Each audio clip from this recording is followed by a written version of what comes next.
So I'm nervous. Don't be nervous. What are you nervous about? I'm sitting with the founder of the subject. Stop it. I'm not the founder. I'm one of the founders, contributors. From a layman's perspective, I guess what I would say about NLP from a layman's perspective is that it's some tools and some technology and some skills that allow me to reflect on my own inner world, in my own landscape of experience in life, and go what's working well and what's not working well and make a determination. Okay, well, I mean, I think first of all that I don't think of them as generations as much as descriptions, okay. Right? So what description do I make of NLP 40 years ago is related to where the focus of attention was. And the focus of attention 40 years ago was on the cognitive mind. How am I thinking? Mm-hmm. How am I doing that? What is the strategy by which I bring this success into the world? What is that series of internal events which creates this state, which creates success? In the mid-'80s, John and I kind of switched our attention to what's happening between.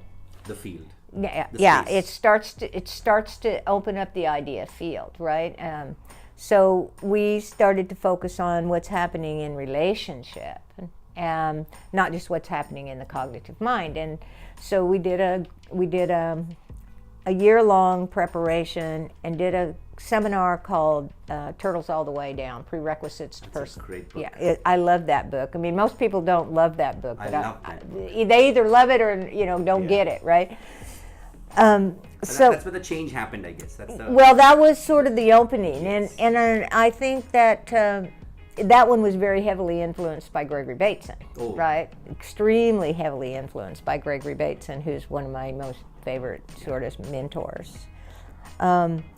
So our attention switched to relationship, and the ideas of perceptual positions flowered more. Now, the idea of perceptual positions is already in the meta model. Yes. My perspective, your perspective, I, we, you, they, where switch chairs, now you're in the other position. But it was really through the sense of Gregory making the statement that it takes two to know one, and that to go back to the neurology part of neurolinguistics, to go, what is it literally, physiologically in my neurology that creates this idea for me, is that if I close one eye or cover it, I lose depth perception. So the world becomes flatter.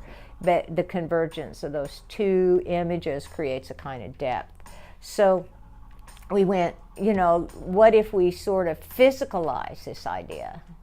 Bring it alive, really alive, and help people really step into the shoes of another person. So that was one kind of idea in that house. Starts to create a different kind of relationship.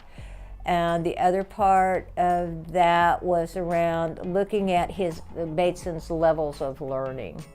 Where is there no learning, zero learning? People are on an automatic pilot, right? Certain stimulus from the world. A phobia would be an extreme example of that, right? And then there's lesser examples. And I like the way that was elaborated in the identity levels. Yeah. And that goes up. Right. So those levels of zero learning one, where I can sort of change, if I have a voice that says, you're not worth it or you don't deserve it, that I can change the quality of that voice. That I'm the one that has the control, And when I move that voice here or move it back here or change it, maybe saying the same words, but it sounds like Mickey Mouse, that I have more freedom I have more integrity over my state. Now, it doesn't maybe change the cause, but it addresses the symptom. I'm still sort of confined, but I can breathe better. Right? And then I go up to the learning 2. It's about a belief change. And if I go to learning 3, it's about looking at something through a whole completely different lens. So I look at it as an anthropologist, or I look at it as a physicist or a chemist or a baby or a rabbit, Mr. B. Mr. B, so that it changes my whole perspective. And then Robert and I said we also believe there's a learning for, or John and I, actually, Robert agrees, that there's a learning for, which is what is that state of being when I just surprise myself. I do something, or you're training, or you're coaching, or you're creating something, and